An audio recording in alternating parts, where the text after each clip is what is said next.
আসেনি, কিন্তু মরণ হয়েই যাবে। এমনকি ইসরাঈল আলাইহিস সালাতু ওয়াস সালাম, যাকে আল্লাহ পাক আপনার মরণের জন্য আল্লাহ যাকে বানাইছেন, আপনার দয়া দেয় নাই, মায়া দেয় নাই আজরাইলের জন্য জান কবজ করতে গিয়ে দয়া মায়া না হয়, ওই আজরাইলেরও একদিন মরণ হবে। হবে কি হবে না? তারও একদিন মরণ হবে। মুজামিদ তাবরানীর ভিতরে বিশাল বড় লম্বা হাদিস আনা হয়েছে। আল্লাহর নবী, বিশ্ব নবী রহমাতুল লিল আলামিন বলেন, কিয়ামত যেদিন কায়েম হয়ে যাবে, ফাইদা বারিকাল বাসার ওয়া খাসাফাল কমার ওয়া জুমিয়াশ শামসু ওয়াল কমার, চাঁদের কিরণ হারায়া যাবে, চাঁদ সূর্যের ভিতরে সংঘর্ষ বেঁধে যাবে, পাহাড়গুলো তুলার মতো উঠতে থাকবে ধ্বনিত হয়ে, ওয়াইদাল বিহারু সুজ্জিরাত। আল্লাহ বলেন, পৃথিবীর মানুষেরা রে, আমি আল্লাহ দুনিয়ার সকল নদী নালা সমুদ্র যা আছে সমস্ত পানির ভিতরে আমি আল্লাহ আগুন ধরায় দিব। আল্লাহু আকবার বল। সব পানিতে আগুন ধরে দেবে, পানিটাই তেল হয়ে যাবে, এটা আগুন ধরে যাবে। এরপরে আপনার পৃথিবীর পূর্ব প্রান্ত থেকে একটা আগুন বের হবে, আগুন, ওই আগুন বের হয়ে যখন দৌড়াইতে থাকবে, আগুন থেকে সব মানুষ সিরিয়ার দিকে দৌড়ানো আরম্ভ করবে। ওই ময়দানটাই হবে হাসরের ময়দান। এক তো পুরো পৃথিবীর সমস্ত পানির ভিতরে আগুন, আবার জমিন ফাইটা আগুন বের হয়ে গেছে সে আপনার পূর্ব দিগন্ত থেকে, মানুষগুলো দৌড়াইতে থাকবে, কিয়ামত কায়েম হয়ে যাবে, একটা আওয়াজ আসবে, ওই আওয়াজে সমস্ত মানুষগুলো মারা যাবে। মারা যাওয়ার পরে এখন আর কেউ নাই। আল্লাহ রাব্বুল আলামিন জানার পরেও জিজ্ঞাসা করবেন, ও আজরাইল এখন কে আছে বলো? আজরাইল ডাক দেয়া বলেন, ওগো আল্লাহ তুমি আছো। আজরাইল আর মিকাইল, ইসরাফিল আর আমি আছি, আর তোমার আরশ বহনকারী ফেরেশতা আছে। আল্লাহ রাব্বুল আলামিন ডাক দেয়া বলেন, ওগো আজরাইল, জিব্রাইল আর মিকাইলের রূহটাই না আমার কাছে হাজির করে দাও। আল্লাহ এবার বলবেন, এখন কে আছে? আল্লাহ তুমি আছো, আমি আছি, আর তোমার আরশ বহনকারী ফেরেশতা আছে, আর ইসরাফিল আলাইহিস সালাতু ওয়াস সালাম আছে। আল্লাহ ডাক দেয়া বলেন, আজরাইল ইসরাফিলের সিংহা নিয়ে আপনার আরশ মহল্লার কাছে জমা দিয়া দাও, ইসরাফিলের রূহটাই না আমার কাছে হাজির করে দাও। ইসরাফিলের রূহ নেওয়া হবে। এখন কে আছে? আজরাইল বলবেন, আল্লাহ তুমি আছো, তোমার আরশ বহনকারী ফেরেশতা আছে, আমি আছি, আর কেউ নাই। এবার আল্লাহ ডাক দেয়া বলবেন, আজরাইল এখন ওই আরশ বহনকারী ফেরেশতাদের রূহগুলো হাজির করো, আমার কাছে নিয়ে আসো, তাদের রূহ কবজ করা হবে। এবার বলবেন, এখন কে আছে? বলে, আল্লাহ তুমি আছো আর আমি আছি। আজরাইল আলাইহিস সালাম বলবেন, আমি আছি আর তুমি আছো।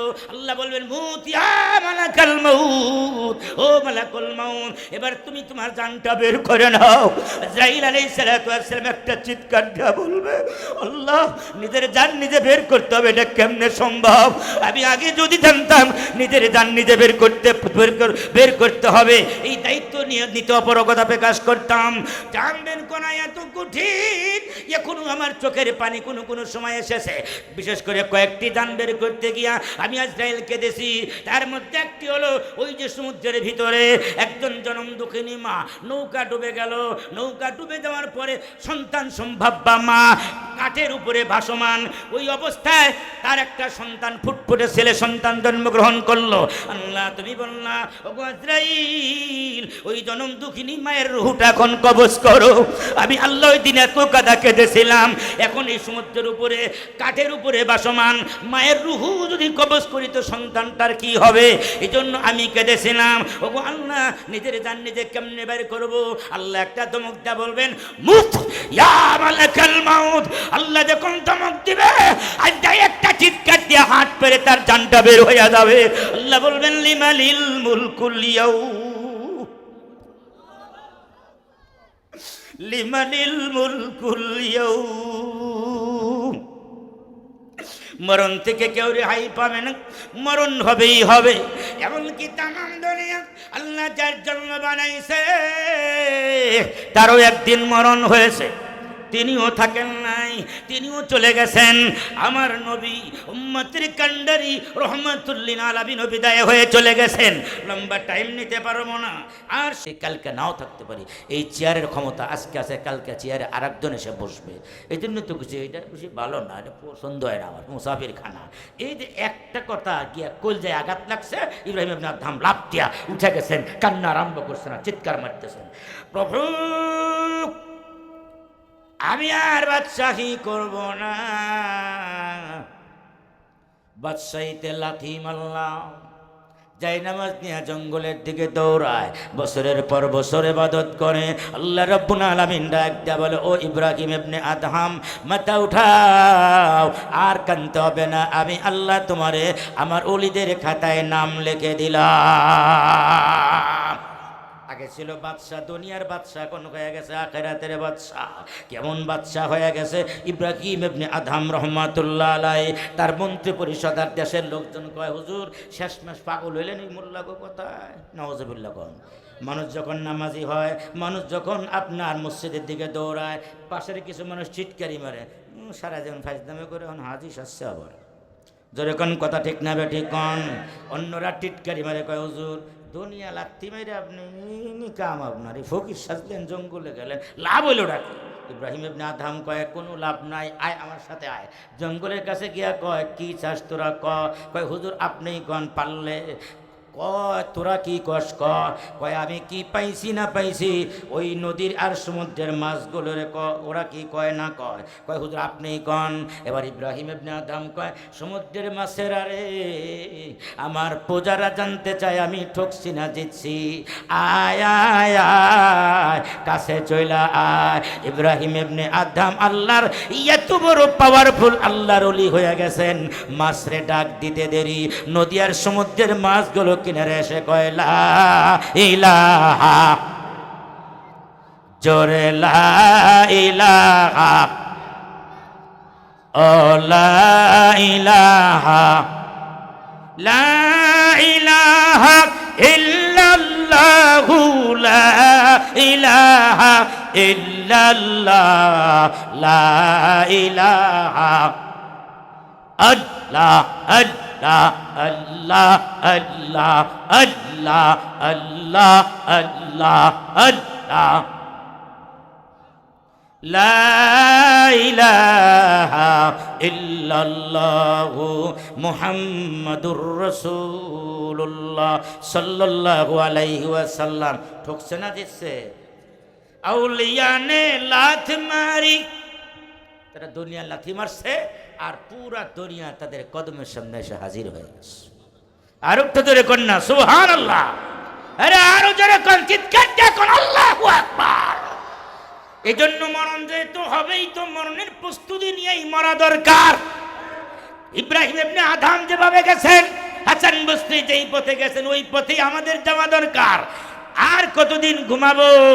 এখনো কি সময় হয় নাই? এখনো কি সময় হয় নাই? আলাম ইয়ানিল্লাযীনা আমানু আন তাকশা কুলুবুহুম লিযিকরিল্লাহ।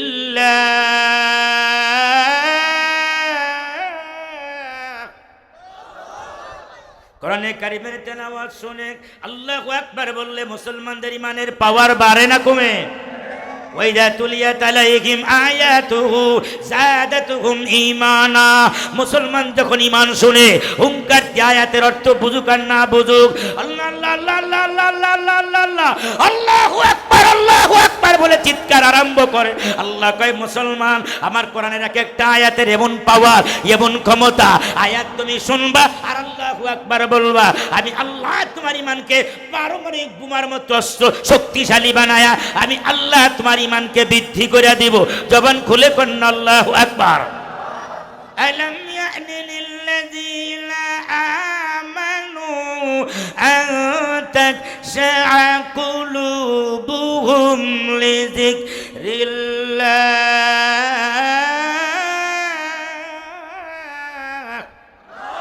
এখনই কি সময় হয় নাই? তোমার মনটা নরম হবে আখিরাতের জন্য। তোমার মনটা, তোমার কলবটা মোমের মতো নরম হয়ে আল্লাহর দিকে ধাপিত হবে, আল্লাহর জিকিরে পাগল হয়ে যাবে। এখনই কি তোমার সময় হয় নাই?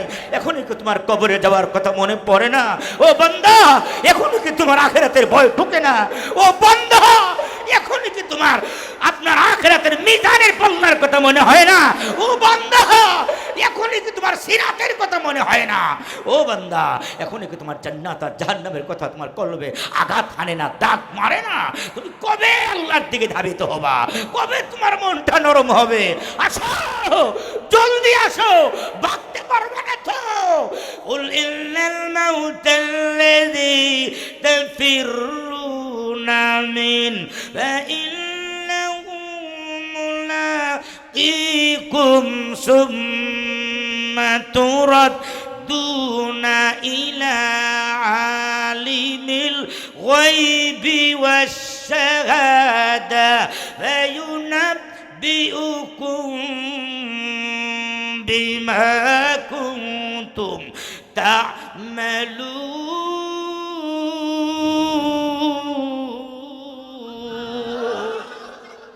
এখনো কি সময় হয় নাই?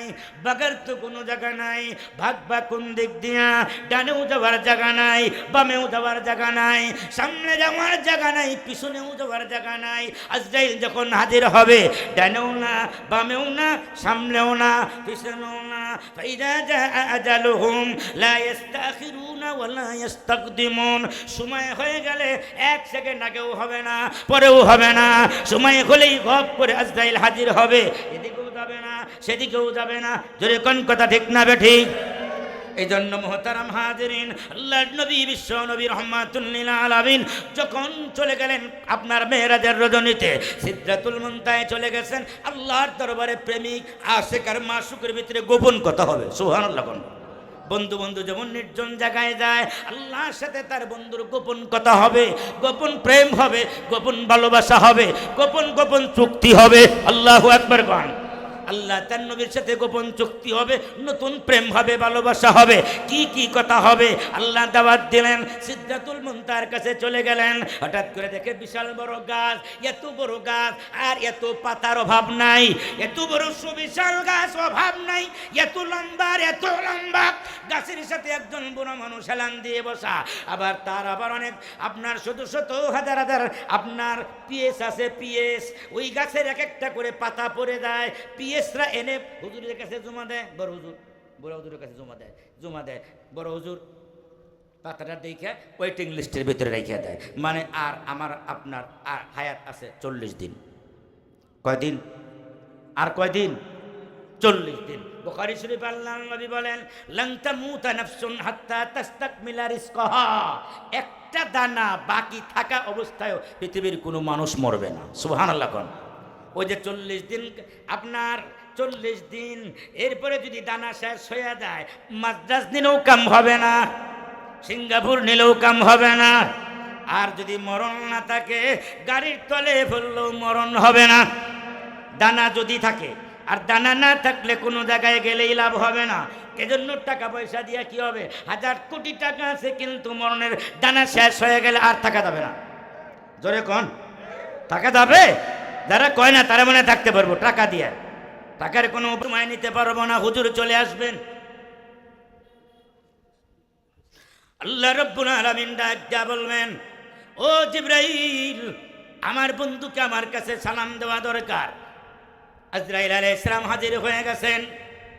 আল্লাহর নবীর বিশ্ব নবী রহমাতুল লিল আলামিনের রওজা মুবারকের সামনে গিয়া আজরাইল আলাইহিস সালাম নবীজির সালাম জানায় করুণ সুরে, বারবার করুণ শুনে সালাম জানায়। সালাতু ওয়াসসালামু আলাইকা ইয়া রাসূলুল্লাহ, সালাতু ওয়াসসালামু আলাইকা ইয়া হাবিবাল্লাহ। বারবার নবীজির সালাম জানায়। আল্লাহর নবী একবার হুশ আসে, আবার বেহুশ হয়ে যায়। 1 সপ্তাহ যাবৎ মারাত্মক অসুস্থ নবীজি। দেখেন না নবীর প্রেমে ভালোবাসে এক ফোঁটা চোখের পানি আসে কিনা। মাথাটা নিচু করে দেন, সবাই চোখটা বন্ধ করে দেন। আল্লাহর ভয়ে নবীর প্রেমে যদি এক ফোঁটা চোখের পানি আমার নাকের ডগায় আসে, মাসির মাথার মতো এক ফোঁটা পানি আসলে আমার জিন্দেগির গুনাহ মাফ। মনটা নরম করেন, মাথাটা নিচের দিকে দেন, চোখটা বন্ধ করে দেন, একটু মনটা নরম করে দেখেন এক ফোঁটা চোখের পানি নিয়ে জিন্দেগির গুনাহ মাফ করে বাসায় যাওয়া যায় কিনা। নবীজি ভয়াবহ অসুস্থ, প্রচণ্ড ঠান্ডা জ্বর, নড়াচড়া করতে পারে না। নবীজি ডান কাত থেকে বাম কাতে যেতে পারে না, বাম কাত থেকে ডান কাতে যেতে পারে না। এমন ভয়াবহ অসুস্থ এবং ঠান্ডা, মাথা ব্যথা, সর্বাঙ্গে ব্যথা।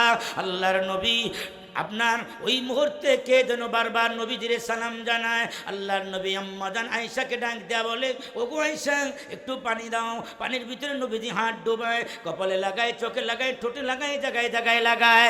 আম্মা জান আয়েশা কাঁদলে, জান্নাতের প্রধানমন্ত্রী হযরত ফাতেমা কাঁদলে, হাসান হুসাইন কাঁদলে। আল্লাহর নবী ডাক দেয়া বলে, মাগো কান্দিস না রে মা, কান্দিস না, তুই কান্দার দরকার নাই তোর, কান্দিস না। আমি নবী ইন্তেকালের পরে সবার সাথে জান্নাতে তোর সাথে আমার সাক্ষাৎ হবে, কান্দিস না রে মা। হঠাৎ করে আপনার বারবার সালামের আওয়াজ বাড়তেছে। আল্লাহর নবী কয়, মাগো দরজাটা খুলে দাও, কে আসছে? হযরত ফাতেমা রাদিয়াল্লাহু তাআলা আনহা বলেন, আব্বা গো আপনার না হুশ আসে, আবার বেহুশ হইয়া যান। ওগো বাবা, মুসাফির আপনি বেঁচে থাকলে অনেকবার দেখা করতে পারো, আগে সুস্থ হন, তারপরে মুসাফিরের সাথে সাক্ষাৎ হবে। কিন্তু মুসাফির এমন মুসাফির নবীজির সাথে দেখা না করে বিদায় হবে না। আল্লাহর নবী ডাক দেয়া বলে, মাগো আজকের মুসাফির মনে হয় বহু দূরের মুসাফির, তার কণ্ঠ যেন আমার কাছে কেমন কেমন লাগতেছে। এটা দুনিয়ার সাধারণ কোন মুসাফির না। ওই মুসাফির ঘরের দরজা লাগায় রাখলেও মুসাফির আটকানো যায় না রে মা, ঘরের দরজা খুলে দে। হযরত ফাতেমা রাদিয়াল্লাহু তাআলা আনহা ঘরের দরজার কাছে চলে গেছেন, সামান্য খিলটা ফাঁক করে বাইরের দিকে তাকাই একটা চিৎকার দেয়া দরজাটা লাগায় নবীজির কাছে এসে বলেন, আব্বা না না, আমি আর জিন্দেগিতে কোনদিন ঘরের দরজা খুলবো না। ওগো আব্বা, জিন্দেগিতে কত ভয়ঙ্কর চেহারা দেখেছি, এমন বিশ্রী চেহারার মানুষ কোনোদিন আমি দেখি নাই। বাবা আমি তাকায়া দেখলাম ওই লোকটার পা জমিনে লেগে গেছে, মাথা কি আসমানের ভিতরে ঠেকে গেছে, পুরো শরীরটা কালো কাপড় দিয়ে ঢাকা, শরীরের প্রতিটা পশমের গুড়ায় দিয়ে আগুন বের হইতেছে, চোখ দুটা মনে হয় উহুদ পাহাড়ের মতো আগুনের স্ফুলিঙ্গ হয়ে আছে। আব্বা গো, এটা দুনিয়ার মুসাফির না, এই মুসাফির মনে হয় আমার ইয়তিম বানাইতে আইছে। বাবা জীবনে কোনোদিন সংসারের কোন অভিযোগ নিয়ে তোমার কাছে আসি নাই। যেই বাড়িতে আমাকে বিয়ে দিয়েছেন হাসান হুসেনের বাবা শের খোদা আলীর কাছে, ওগো আব্বা কোনোদিন অভিযোগ নিয়ে আসি নাই। আপনি যদি বিদায় হয়ে যান গো বাবা, আমি কার কাছে বলবো? ওগো আব্বা, আপনার দামাত আলী রাদিয়াল্লাহু তাআলা হাসান হুসেনের বাবা 2 দিন 3 দিন হয়ে যায় যখন বাড়িতে, আপনার পকেটে টাকা নেই, বাজার করতে পারে না। আমি জিন্দেগিতে তো আপনার কাছে কোনোদিন অভিযোগ দেই নাই। ওগো আব্বা, চুলায় আগুন জ্বল না, 2 দিন 3 দিন হয়ে যায়। আপনার নাতি হাসান আর হুসেন যখন মা মা মা মা করে যখন চিৎকার করে, মাগো একটা রুটি দাও না, 2 ভাই অর্ধেক রুটি ভাগ করে করে খাইয়া কোদালে খাই, ক্ষুধার জ্বালা নিবারণ করি। আমি শুধু কামলি বাবা। হাসান হুসেন কয়, মা একটা রুটিও যদি না দিতে পারো, একটা রুটির একটা টুকরা দাও, 2 ভাই ভাগ করে নিয়ে পানি খায়া পেট ভরি।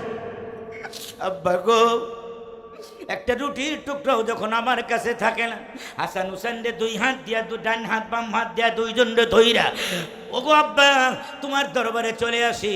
তোমার চাঁদের মতো নোরানি চেহারার দিকে যখন কতক্ষণ মা বেটা যখন তাকায়া থাকি, আল্লাহর কসম হাসান হুসেন কয়ে, মা গো পেটটা দেখি কেমন যেন আমার ভরা ভরা লাগে, ক্ষুধার জ্বালা নাই মা, চলো না যাই বাড়ি চলে যায়। ও আব্বা, আপনি যদি বিদায় হয়ে যান গো, হাসান হুসেন নিয়ে কার বাড়ি গিয়া কার চেহারার দিকে তাকায়া থাকবো? আপনি যাবেন না। আপনি যাওয়ার আগে আল্লাহ কেবল না আমাকে যেন আগে নেয়, আজরাইল যেন আমার কাছে আগে আসে। আল্লাহু আকবার কর, আরো জোরে কর না আল্লাহু আকবার। ওই মরণ হবে, মরণ থেকে কেউ রেহাই পাবে না। মরণের জন্য প্রস্তুত আছেন কারা কারা? হাত উঠায় দেখান। নারে তাকবীর, লিল্লাহি তাকবীর। একজন মানুষ উঠবো না। আমি আর 10টা মিনিট সময় নেব আপনাদের কাছে, এরপরে হুজুর চলে আসবেন। থাকবেন কে কে? হাত উঠান। 10 মিনিট, 10 মিনিট পরে এরপরে যাবেন, গিয়ে পেশাব পায়খানা করে আবার আসবেন জরুরত ছাইরে। এই 10 মিনিটের ভিতরে কেউ উঠবেন না, ইনশাআল্লাহ বলেন। আরো জোরে করেন ইনশাআল্লাহ। আমি মুক্তাসার দোয়া করব, হুজুর তো আখেরি মুনাজাত দিবেন ইনশাআল্লাহ, আখেরি নসিহত দোয়া করবেন, এই জন্য কেউ যাব না ইনশাআল্লাহ। আল্লাহ। শয়তান বড় ধোকাবাজ, মক্করবাজ। শয়তান কয় ওয়াজ তুই 4 ঘন্টা শুন, আমার কিছু আসে যায় না। কিন্তু যখনই মুনাজাতের সময় হয় শয়তান খালি সাইকেলের মতো ফার্ম দেয়, উঠ উঠ উঠ। মানে শয়তান চায় না যে সে মুনাজাতে একটু চোখের পানি ছেড়ে দিয়ে একটু গুনামাপ করে বাইরেতে যাক, এটা শয়তান চায় না। এই জন্য দেখবেন একটা মানুষ মাগরিবের পরে ঈশার পরে বয়ানে আসছে, দীর্ঘ 3 ঘন্টা 4 ঘন্টা 5 ঘন্টা 6 ঘন্টা ধরে বসে থাকে মানুষ। তারপরে যখন মোনাজাতের 5 মিনিট 10 মিনিট 20 মিনিট পরে মোনাজাত হইব, ওই সময় উঠে যায় না। 5 ঘন্টা থাকার পরে যে 20 মিনিট থাকতে পারে না, ওর মতো কপাল পোড়া আর দুনিয়ায় কি হবে? জোরে কোন কথা ঠিক না বেঠি? মোনাজাত তো সবাই মিলে করলে, আমি খারাপ আপনি খারাপ, হয়তো এই হাজার হাজার মানুষের ভিতরে 1-2 জন মানুষ আল্লাহর সাথে সম্পর্ক আছে, একজনের ওসিলায় আল্লাহ আমাদেরকে মাফ করে দিতে পারে। জোরে কোন কথা ঠিক না ঠিক বলেন? এটা কিসের মাহফিল? বলেন এটার নাম কি? আরো জোরে বলেন, নাম কি? কোরআনে কারীম, কোরআনে হাকিম। ইন্নাহু লাকুরআনুন কারীম ফি কিতাবিন মাকনুন লা ইয়ামাসসুহু ইল্লাল মুতাহহারুন। এটা কোরআনে কারীম। কোরআনে কারীম পবিত্র হওয়া ছাড়া ধরা যায় না। আল্লাহর এই কোরআন কয় পারা? আরো জোরে বলেন, কয় পারা? আমি আর একটা ঘটনা নিয়ে আসতে চাই মৃত্যু সম্পর্কে, এরপরে আমি বিদায় হব ইনশা। একটু চোখের পানি ছেড়ে গেলেই বাস, যাদের চোখের পানি চলে আসছে ওরা কামিয়াব হয়ে গেছে, গুনাহ মাফ হয়ে গেছে, পিছনের গুনাহ সব মাফ। আল্লাহু আকবার। আল্লাহর ভয়ে তওবার নিয়তে চোখের পানি আসলেই মাফ, গুনাহ মাফ। কত ভাগ্যবান এই যে শত শত মানুষ কাঁদতেছে, চোখের পানি ছেড়ে দিয়ে কাঁদতেছে। আল্লাহু আকবার, আল্লাহু আকবার। থাকবেন তো ইনশাআল্লাহ। কয় পারা? আল্লাহর কোরআন কয় পারা? আল্লাহর কোরআন কয় পারা? 30 পারা কোরআন। এই যে এত সুন্দর একটা প্রোগ্রাম, ইয়ার মানে সাহায্য করা। সুবহানাল্লাহ। পুর মানে গ্রাম, যেই গ্রামের মানুষ বেশি বেশি সাহায্য করে ওই গ্রামকে বলা হয় ইয়ারপুর। দেখছেন নামটা কত সুন্দর, ইয়ারপুর। মারহাবা খান। এই যে সুন্দর একটা মাহফিল প্রাইমারি স্কুলের মাঠে হয়েছে, প্রত্যেক বছর দিন এইভাবে মাহফিল হয়। আপনারা রাজি আছেন কারা কারা? হাত উঠায় আল্লাহকে সাক্ষী দেন। হয়তো মরে যেতে পারি আগামী বছর, আমরা থাকবো না, কিন্তু সাক্ষী দেওয়ার কারণে আমরা সব পাইতেই থাকবো ইনশাআল্লাহ। আগামী বছরে আসবো, এই মাহফিলটা হোক, আমি কোরআনের পক্ষে, মাহফিলের পক্ষে আছি। হাত উঠায় দেখান কারা কারা। দুই হাত উঠান, হাত টান করেন, আঙ্গুলগুলো ভাগ করেন, নড়াচড়া দিয়ে দেন। লিল্লাহি তাকবীর। আমি সলিড হাত নামান। 5 মিনিটের ভিতরে সলিড। এরপরে ঘটনাটা বলে আমি বিদায় হয়ে যাবো। হুজুর যেহেতু কষ্ট হবে, হুজুর অসুস্থ মানুষ, কষ্ট হয়ে যাবে। সলিড। আল্লাহর কসম 31 জন নেওয়া হবে না। আমি আল্লাহর কোরআনকে